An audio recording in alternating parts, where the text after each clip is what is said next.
The bus screeched to a halt, flinging its passengers forward as it came to an abrupt stop. Inside the crowded vehicle, a mixture of tension and urgency filled the air. Emma Walker tightened her grip on the handlebar, her heartbeat racing as she glanced at her wristwatch. The interview was scheduled for 9 a.m., and it was already 8:40. She was still 3 blocks away. "I can't miss this opportunity," she murmured under her breath, willing the bus to move faster. The chance to work with Helping Hands NGO, a renowned NGO that transformed lives, was a dream she had nurtured for years. As the bus resumed its journey, Emma's mind wandered to the fierce competition awaiting her. She had seen the announcement, "Only one candidate will be selected." The thought intensified her resolve. She had prepared extensively, practicing potential questions, researching the organization's values, and even rehearsing her posture. The bus halted again, this time at her stop. Emma jumped out, clutching her file tightly. She wasn't alone. Several other candidates emerged, all rushing toward the same destination. The race was on, but just as Emma joined the hurried crowd, a faint cry broke through the bustling street noise. "Help me, please." Emma froze, scanning the area. By the roadside, a frail, elderly man lay sprawled on the pavement. His clothes were tattered, and his face was contorted in pain. He clutched his chest, his voice barely audible. The cry for help seemed to echo louder in Emma's mind as she stood frozen on the pavement, torn between 2 equally pressing desires. Ahead of her, the crowd of candidates moved with singular purpose, rushing toward the tall glass building where the interview was set to take place. She felt like a lone pebble in a rushing stream, uncertain whether to follow the current or resist it. The old man's voice quivered again, breaking through Emma's hesitation. "Please, someone, help me." Around Emma, several candidates slowed their steps, glancing toward the man before quickly resuming their hurried pace. Some looked uncomfortable, while others muttered dismissive comments. "Who has time for this now?" One young man in a sharp black suit whispered to the woman beside him. "We'll all be late." "I know," the woman replied, shaking her head. "Poor thing. But what can we do? We can't risk losing this opportunity." Emma bit her lip, her heart pounding as the internal conflict raged. Should she help and risk losing her chance at the interview, or should she keep walking like everyone else? Suddenly, a tall man in a navy blue tie stopped beside her. He looked at the fallen man with a mixture of pity and irritation. "Sir, maybe you should call for someone instead of lying here." "We're all in a rush," he said brusquely before walking away. Emma's hands clenched around her file. She hated this feeling, the gnawing guilt of walking away, coupled with the fear of jeopardizing her future. "It's not my fault," she told herself. "I didn't make him fall. I have every right to prioritize myself." But as she turned to follow the others, her steps faltered. Something about the old man's tear-streaked face tugged at her, a reminder of her late grandfather, who had once slipped on a bathroom after taking his bath and waited for what felt like an eternity before someone came to help. "Please." The man whimpered again, his voice weaker now. Emma exhaled sharply, throwing one last glance at the candidates disappearing into the distance. She made her decision. Emma rushed to the man's side, kneeling down beside him. "Sir, I'm here," she said softly. "Let me help you." The man's eyes widened with relief, and he grasped Emma's arm. "Oh, thank you, dear. I thought no one would stop." Emma quickly assessed the situation. The man's ankle was visibly swollen, and his breathing was uneven. Emma pushed aside her fear of being late and focused on the immediate need. After all, that was also part of her work. "Can you move your foot at all?" Emma asked, her voice calm despite her racing heart. The man winced and shook his head. "No, it hurts too much. I think I twisted it." Emma looked around for help, but the street seemed suddenly empty of good Samaritans. Those who had been walking nearby had long since disappeared into the distance, their priorities lying elsewhere. "Okay," Emma said, trying to sound reassuring. "Let's get you to a safe spot." As she struggled to lift the man to his feet, a group of latecomers to the interview passed by. One of them, a young woman in a gray blazer, paused briefly. "Do you need help?" Emma's eyes lit up. Yes, please. If you could just… Oh, sorry. I meant the old man. The woman interrupted, waving dismissively.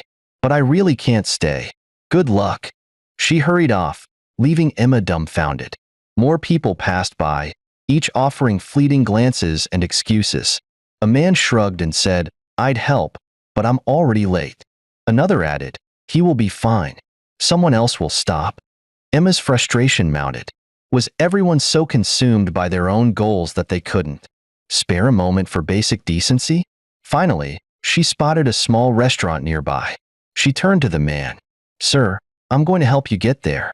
It's not far. Can you stand if I support you? The man nodded hesitantly. I'll try. With great effort, Emma helped the man to his feet. The older man leaned heavily on her, each step slow and labored.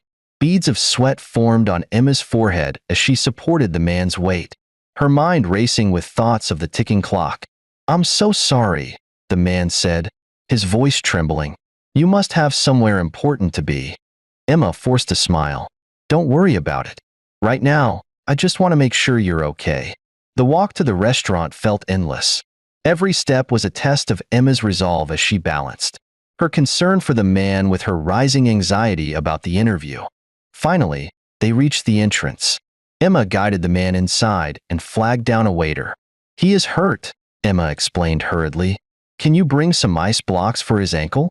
The waiter nodded and quickly returned with an ice block and a glass of water. Emma helped the man into a chair and adjusted the ice block around his swollen ankle. Thank you, dear, the man said, tears glistening in his eyes. I don't know what I would have done without you. You saved my life today. Emma smiled, though her chest felt tight with worry. She glanced at her watch. It was already past the time she should have arrived. I have to go now, she said gently.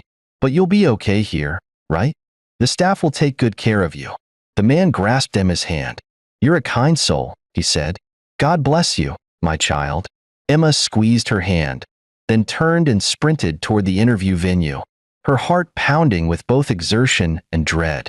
As she ran, a part of her wondered if she had made the right choice. The other part whispered that sometimes doing the right thing wasn't about convenience, it was about courage. Emma's breath came in short bursts as she sprinted toward the interview venue. The rhythmic pounding of her footsteps on the pavement matched the chaotic beat of her heart. Each step felt like a weight, as though she were carrying the weight of her decisions, her dreams, and now, the old man she had just left behind. What if I've made a mistake? She thought. What if I'm late, and I lose this opportunity? What if I'm never given another chance like this? The faces of the other candidates flashed through her mind, their cold indifference to the man's plight like a slap in her face. They'd seen someone in need, and they'd turned away, each too consumed with their own futures to care about someone else's. Yet, Emma had stopped. She had chosen to sacrifice her own ambition, however fleeting, to help someone who had no one else. Was that the right choice? But then she thought about the man's tear-filled eyes, the quiet pain in his voice. How could she just walk away? The thought of abandoning him to the cruelty of an indifferent world felt unbearable. No, she hadn't made a mistake. She couldn't live with herself if she had chosen anything else. Emma's legs burned as she neared the tall building, its glass windows reflecting the early morning sunlight like a giant mirror. It felt cold and impersonal, like a fortress where only the strong survived.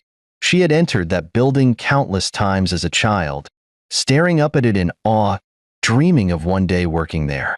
But now, with her heart heavy and her mind scattered, it seemed so much larger than before, an intimidating monument to ambition and success that felt entirely out of reach. She rounded the corner and saw the entrance. The sleek, polished doors stood before her like a gate to her future. Or perhaps her lungs screamed for air as she pushed the door open and stepped inside.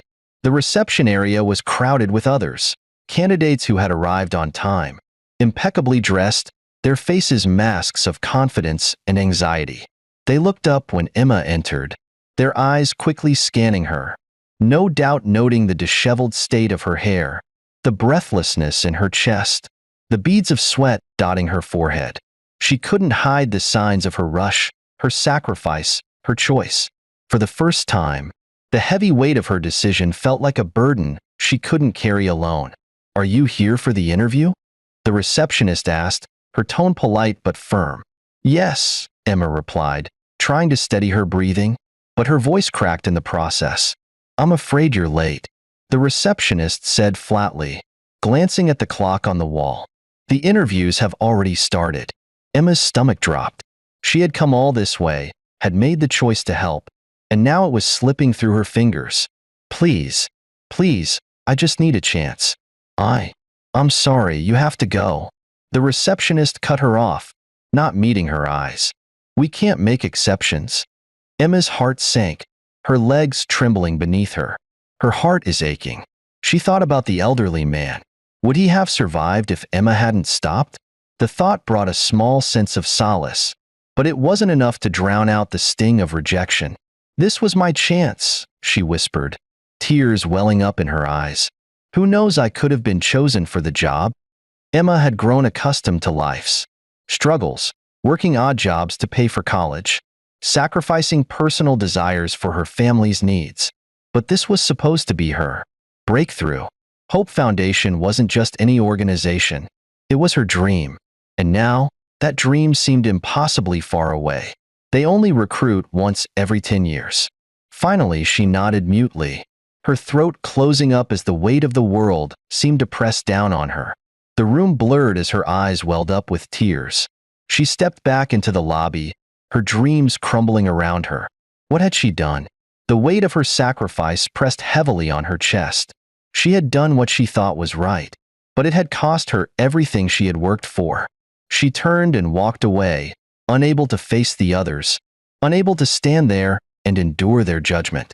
The room felt suffocating, like a prison of her own making.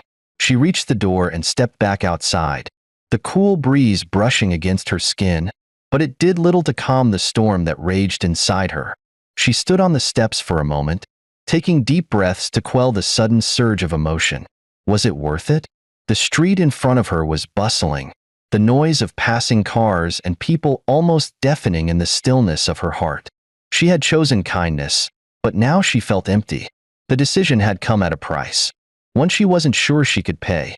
Emma closed her eyes for a moment, letting the tears fall freely, feeling the sting of her defeat.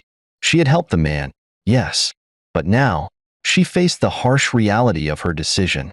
She might never get the job, the chance she had worked so hard for, the hope that had kept her going through the endless rejections and disappointments.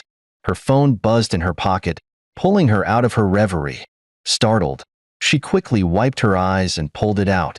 It was a text from her mother. "How did the interview go, sweetheart? I'm praying for you. I know you can do it." Emma blinked at the screen, the words blurring as more tears fell. She didn't know how to respond.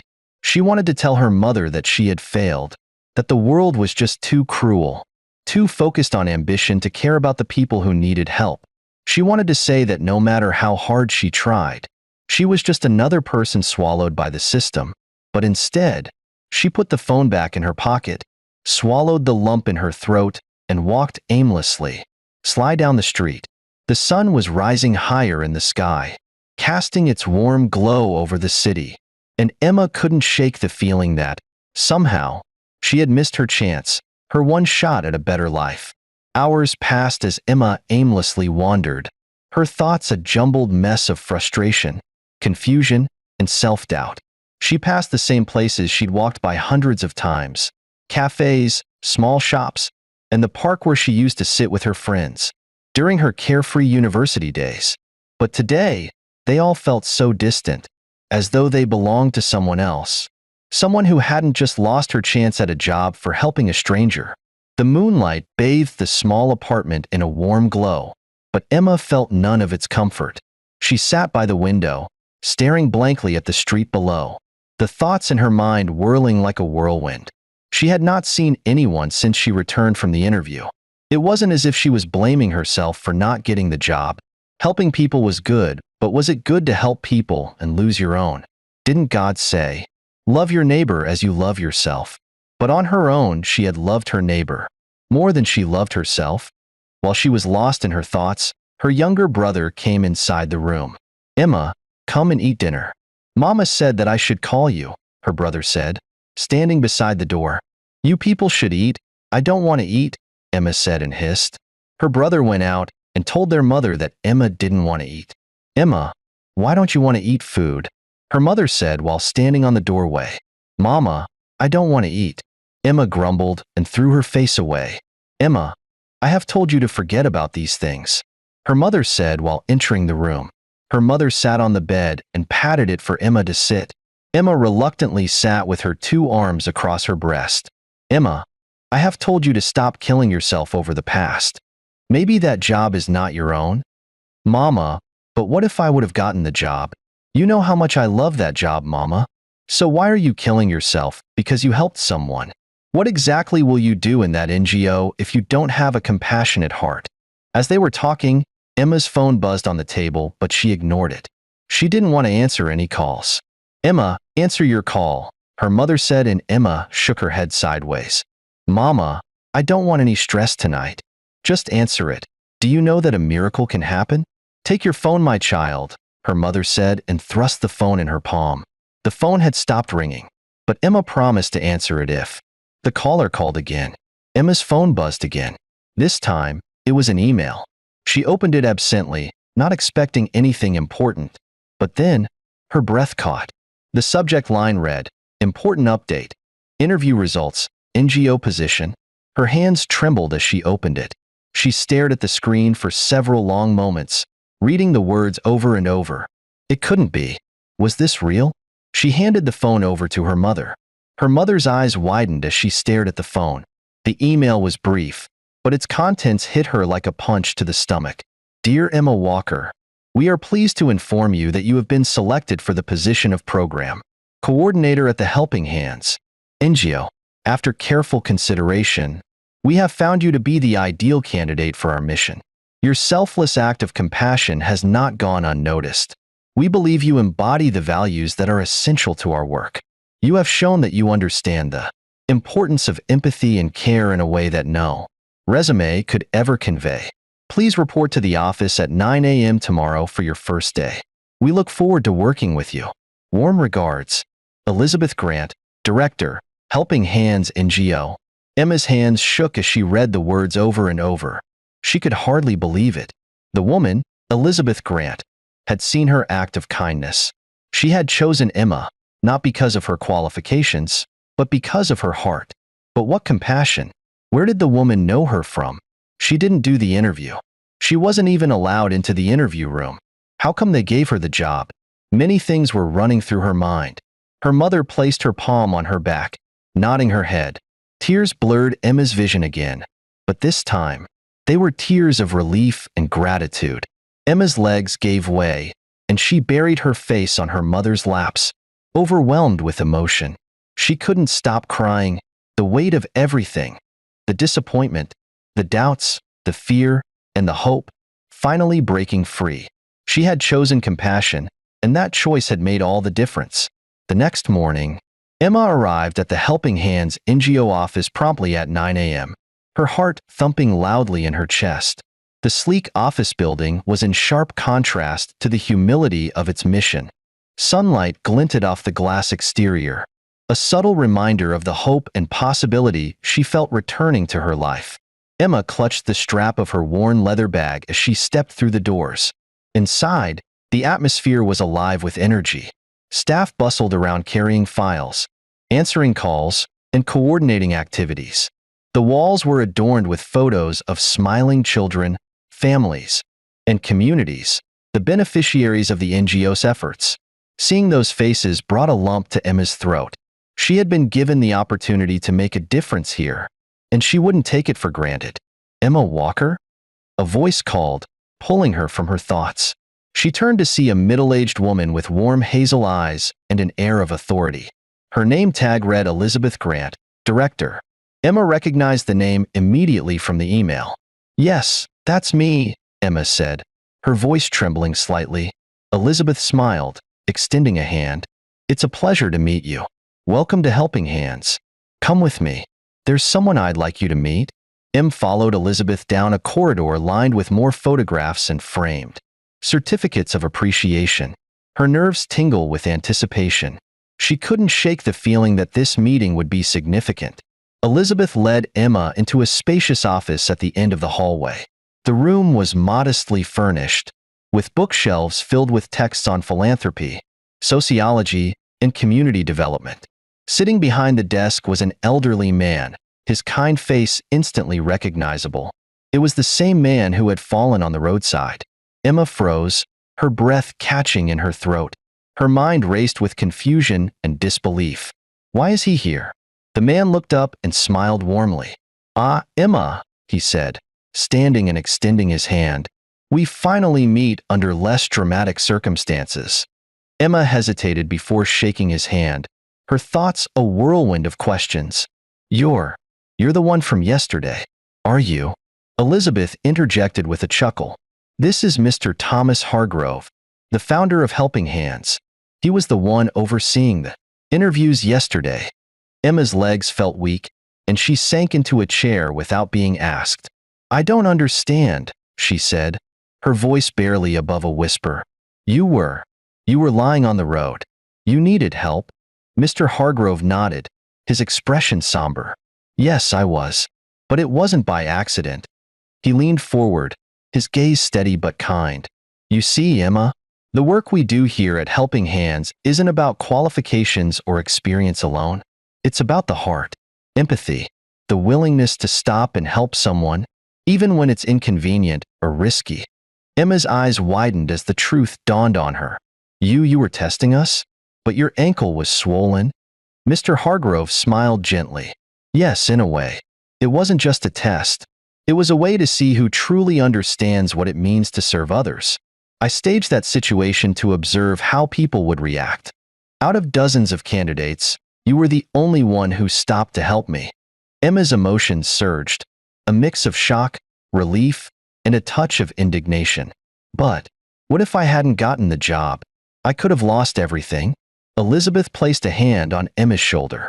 "You chose kindness despite the risks. Emma, that's what makes you extraordinary. You didn't know who Mr. Hargrove was, yet you helped him. That's the kind of person we need here." Tears welled up in Emma's eyes, but this time, they weren't from disappointment or fear. They were from gratitude and validation. She had made the right choice, even when it seemed foolish. Her heart had guided her, and now, it was being rewarded in ways she never imagined. Mr. Hargrove leaned back in his chair, his gaze thoughtful. "Emma, there's something you should know about the man you helped yesterday. His story is more personal than you realize." Emma tilted her head, confused. You mean the one who fell?" He nodded. "He wasn't just anyone. I am the one. I did everything to make sure that this NGO will continue to thrive in every circumstance. And with this little experiment, I have gotten what I wanted." Emma gasped, her hand flying to her mouth. "You are really an actor. You look vulnerable." "He is an excellent actor," Elizabeth said with a laugh. "But his vulnerability wasn't fake. He's been through his own struggles, and that's why this work means so much to him, and to all of us." Emma's chest tightened with emotion. The man she had helped, the man whose gratitude had moved her to tears, wasn't just a stranger. She was part of something bigger, something that Emma was now a part of too. Mr. Hargrove smiled. "You passed the test, Emma, but more importantly, you showed us who you truly are. Welcome to Helping Hands." Emma stood, her legs trembling, and extended her hand. "Thank you, sir. I won't let you down." Emma wanted to ask him how they knew her name, but she remembered that she told the receptionist. Perhaps everything was staged. As Emma left the office that day, her heart felt lighter than it had in years. She had faced the ultimate test, not of her skills or intellect, but of her character, and she had succeeded. The opportunity ahead wasn't just a job, it was a calling, a chance to make a real difference in the lives of others. Walking out of the building, she paused on the steps, gazing up at the sky. The weight of her past fears and disappointments seemed to lift, replaced by a profound sense of purpose. In helping one person, she had found her path, and she vowed to spend the rest of her life helping others find theirs. Hello, champions. I hope you enjoyed the stories. Thank you for always watching and listening to our stories. Please leave a comment below, hit the like button, and subscribe to our channel. Keep liking, keep commenting, and keep watching. And please don't forget to subscribe to our channel.